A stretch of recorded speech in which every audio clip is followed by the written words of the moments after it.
Good afternoon, Rogério. Welcome to this project. Thank you for accepting the invitation to participate. Thank you, Rafael. I'm very happy to be part of this project. Thank you. And for those watching, the idea of this project, communicating with other cultures, is to create a space where we're talking with international experts, such as Rogério, who work in business in different markets around the world, but more with a focus on the cultural and communication aspects of doing business in their country. So we're not going to be talking about market entry strategies and sales strategies. We want to focus more on the cultural communication aspects, which have a key role when you're doing business in a new country.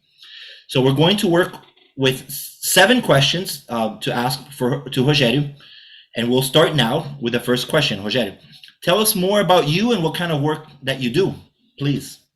Rafael, I live here in Brazil. I have traveled a lot, more than 30 countries. Of course, you have been in more countries than I have, but I live in Porto Alegre, in south of Brazil, and we work with business consulting. So we help, especially family business organization, to develop the succession programs, to prepare the leadership, and also to understand that the presence in the international market is something that is available to everybody. So it doesn't have to be a big company to be in the international market. You may be a small company with a cultural vision that understand what is happening in the world. So I also write. I write. I have 12 books, 11 in Portuguese, one in Spanish, and also I organize international trade missions to other countries and receive missions from other countries here in Brazil. So that's a bit of what we do here. Excellent. That's the reason I thought about inviting you, because you already have this international mindset. For over 25 years you've been working internationally. So talking about cultural differences, you understand this very well. You've traveled around and you understand how Brazil is also very different, right? We always say in Yeah, Brazil that there's many Brazils in Brazil.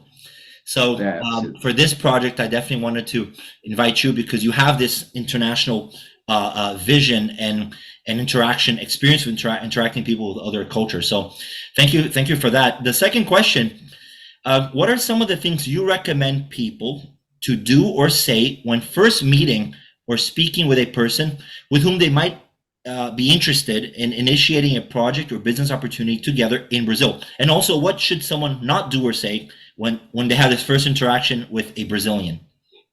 Rafael, I think that most people that don't live in Brazil, especially those that are in Europe or even in the United States, uh, they're not used to see Brazil as a very big country.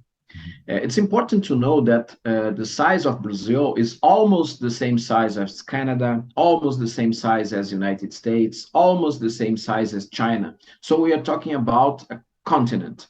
So it's absolutely normal that you have different cultures. So what not to do?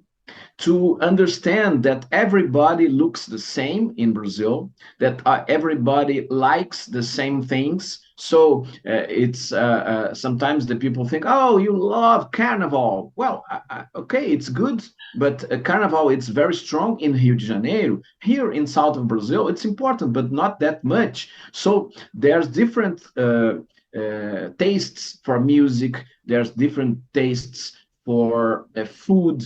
So, not to do is imagine that everybody in Brazil lives on the beach, are in the carnival, dancing samba, or that everybody likes football. So, this stereotypes is something that must be avoided because not everybody thinks and likes the same. So, you are going to do business with someone from the south of Brazil, know a bit about the city or the region. We are going to do business with someone in northeast or north.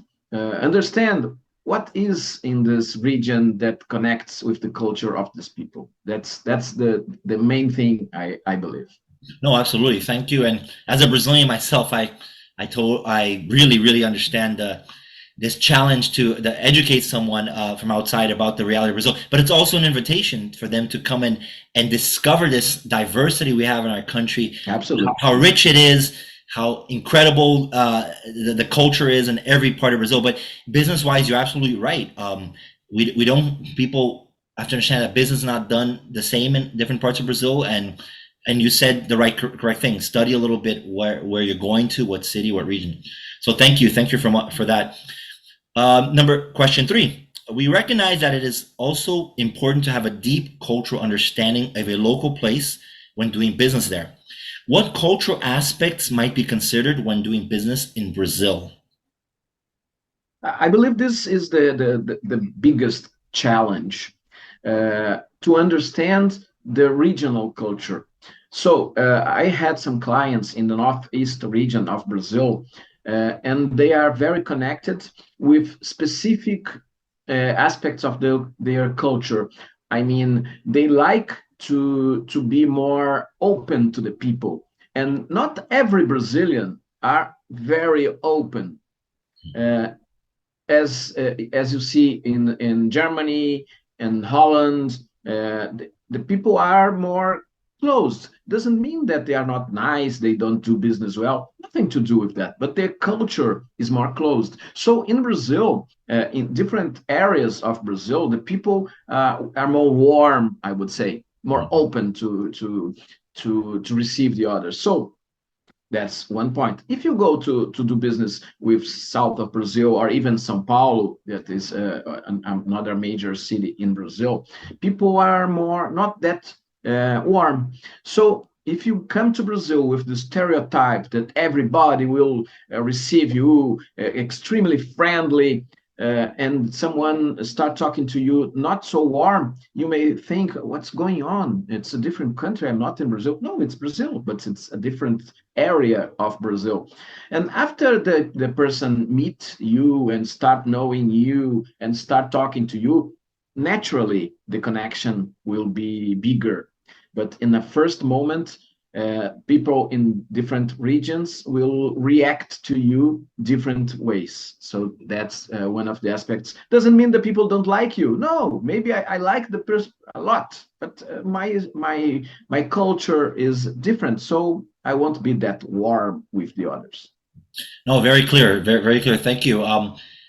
Yeah, the culture aspect again, preparing yourself before you come, knowing where you're going in Brazil, what region, and study a little bit more about the city, and you can understand that. Yeah, we definitely Brazilians are different, and we're very warm in general, but the approach of the cultural aspect, local cultural aspect, is different in different regions. So very clear. Thank you, thank you for that again. The fourth question: if someone does not speak Portuguese, what do you suggest a foreigner do to be able to communicate more successfully with locals in Brazil and to be able to do business? English is not as commonly spoken here. So what do you suggest a foreign businessman do to communicate? One thing, Rafael, is for a foreigner that comes to Brazil, have to understand that people in Brazil speak Portuguese. People don't speak Spanish. Of course, in south of Brazil, most of the people speak Spanish too as a second language, but not my main language. So one of the stereotypes sometimes happens, oh, it's in South America, everybody speaks Spanish, correct? No, wrong. In Brazil, people speak Portuguese.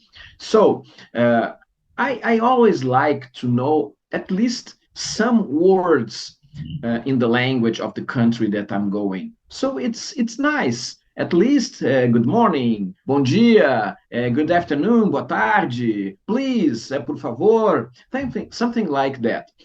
Also, have some kind of support. If you can have a translator or someone that you trust that can be with you in this meeting, it's nice. Because in Brazil and South America in general, I would say that people, there's a small percentage of the people that really speaks English very well. So You cannot go, even São Paulo, Rio de Janeiro, Porto Alegre, Curitiba, the main cities. It's a small percentage of the people that will be able to communicate very well with you, especially in business English. So you have to be prepared to have some kind of support from someone that speaks English and Portuguese to be the translator or something like that. If you come speaking Spanish, okay, but depending on the region where you are, the people will not be able to understand you also. So, okay, here in south of Brazil, perfect. If you go to northeast, center, the Midwest, or even southeast, the people are not used to receive people speaking in Spanish either. So the best way is to have some kind of connection with someone that speaks Portuguese to help you.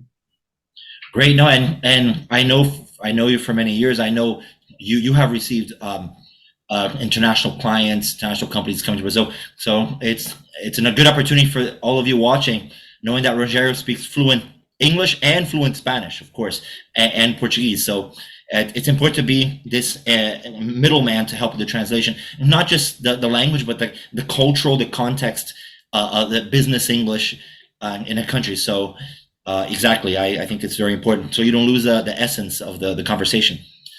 Thank you, Rogério. Going to the fifth question. To get better results in visibility or sales, what are your recommendations on the most effective ways to do marketing for products or services in Brazil? Rafael, Brazilian likes a lot social medias. So of course, LinkedIn is always an important way to connect people, to do business. It's a professional network and it works very well. But Brazilians like a lot Instagram. So maybe you will not be able to close deals on Instagram, but your brand will be known if you advertise on Instagram, if you have some posts on Instagram. So it's an important way. I would say that Brazilians, together with South Koreans, are one of the most connected people in the world in terms of social media. So Instagram is very strong. Some other areas of South America, Facebook is still a way to connect. Here in Brazil, not that much. But Instagram, if you have some interest in making your brand visible, it's a good way to put your brand. Great, thank you. Absolutely, Brazil. We like communities. We like to connect with people. So absolutely, it's important for the foreign companies to understand that they come to the Brazilian market, they have to create this Instagram page, get their social medias updated because Brazilians like to interact with that. So thank you for that. The sixth question, Rogério, it's more of a little bit of creating connection of local people, creating empathy. So the question is, if a business partner in Brazil wants to get to know you better, you as a foreign company coming in, and invites you to a local coffee or tea place or a restaurant, or even now we do a lot of virtual happy hours. If they want to connect you by Zoom, what are the kinds of topics people in Brazil like to talk about that perhaps is not business related? So they want to take you to a coffee shop. What would you hear people talking about? What would they be talking to you about if you were a foreign company that's not business related? Yeah, one of the things is to ask the person because, as I said, Brazil is not only Rio de Janeiro and São Paulo. There's a lot of cities, over 2 million inhabitants in different areas of Brazil. So it's a very spread market.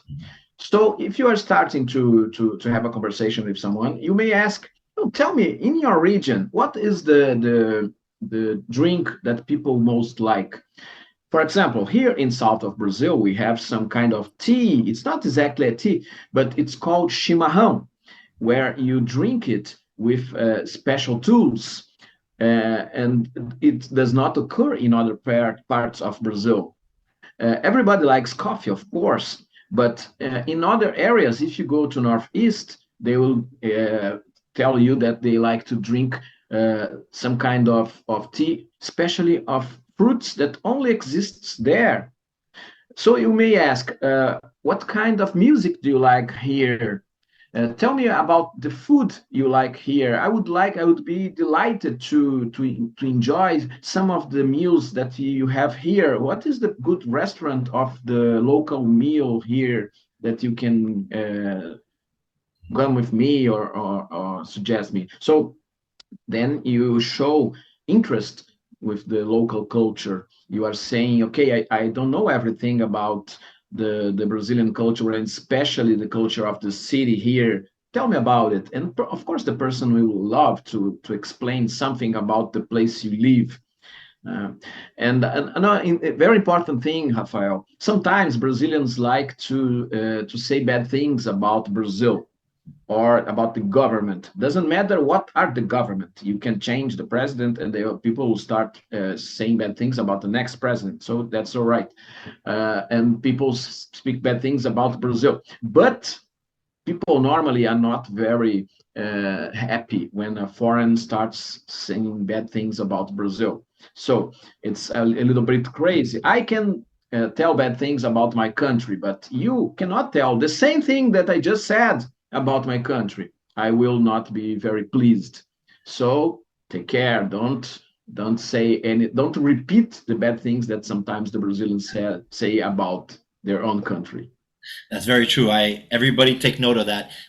You can listen to people complain in the Brazilian complaint, but don't say the bad things that you're hearing. But and again, reinforcing the point you said throughout the conversation is, it's interesting that we're talking about culture, and Brazil has so many cultures in Brazil. So I think it's really interesting if you go to the north part and south part and try to learn about the food, the music. It's very different in different parts. So that's a conversation starter, creating empathy. It's not business related, just to get to know and create a connection with the locals, focusing on the local Rafael, culture. for example, if you go here in South, oh, what kind of fish do you like? "Yeah, I don't eat fish. We eat meat. Mhm. Oh, okay. But I thought in Brazil you eat fish. Yes, if you go to Northeast, you will have fish, but here you will not. So this kind of difference. Absolutely, and I'm just going to throw another one: soccer, football, Yeah. as we say. Brazilians love to talk about our football, our teams. So, if you know any of the local teams or history of Brazilian soccer, football, it's always something nice to bring, to talk to them. If they're not interested, they'll let you know. But it's also people are very proud of their local team. So, thank you, very clear. I think people could really prepare themselves better for future trips here, learning, also preparing themselves, knowing where they're going, to what part of Brazil. The last question, Rogério: what one word, or it could be a phrase, should everyone learn to say in Portuguese, and why?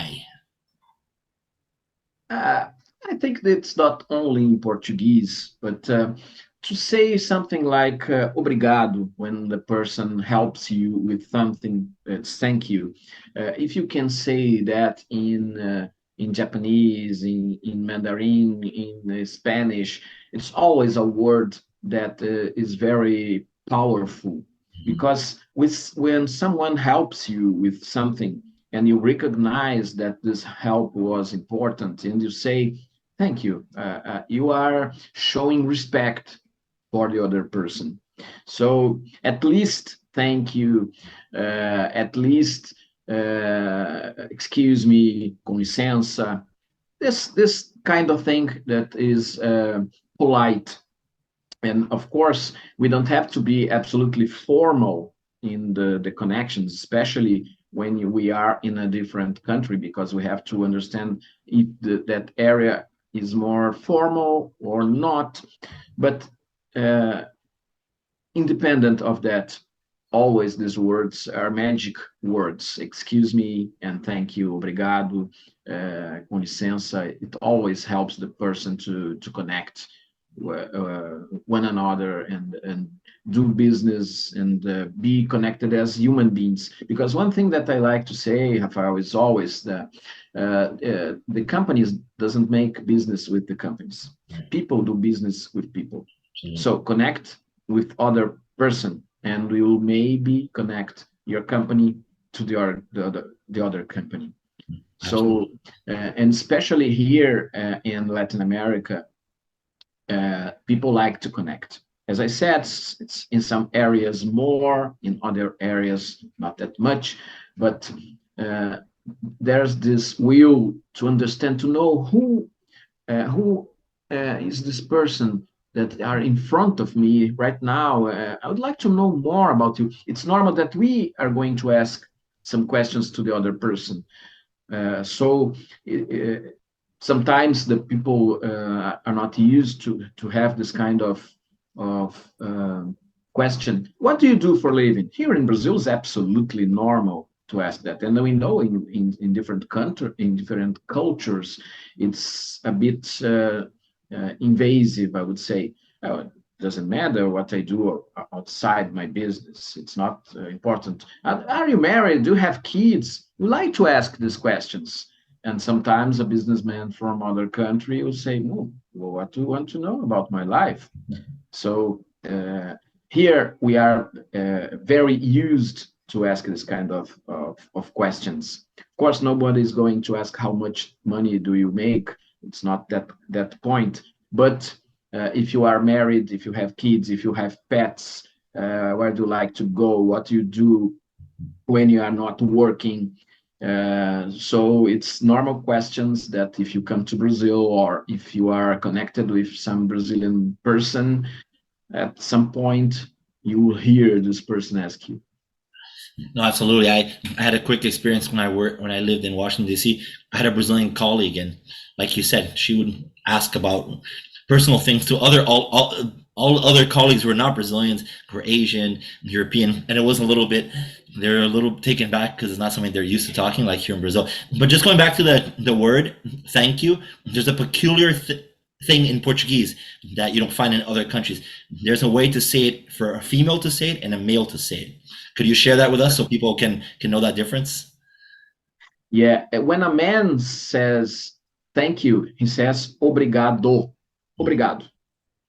When a woman says it, it's obrigada. Obrigado. The last letter is different. Yeah. So what happens in many cases when a foreign comes to Brazil is see a man saying obrigada, and excuse me, but it's not obrigada, it's obrigado. So Portuguese has a lot of small tricks that you have to understand, but if you say obrigado, obrigada, of course the people will laugh and say, okay, I understand you, but it's not obrigada, it's obrigado, or the Yeah. other way around. That's really interesting because just all the other languages is just one word, but just a little, that's a little side note for people to remember. But this is great. Thank you so much, Rogério, for being part of this project. Thank you for sharing your insights, your recommendations, your valuable experiences. I hope this interview also benefits you and brings more opportunities for your business as well. I'm absolutely sure that people watching this have learned a little bit more about the cultural aspects. And thank you for taking the time and speaking with us. Thank you, Rafael. Always available to help. Thank you.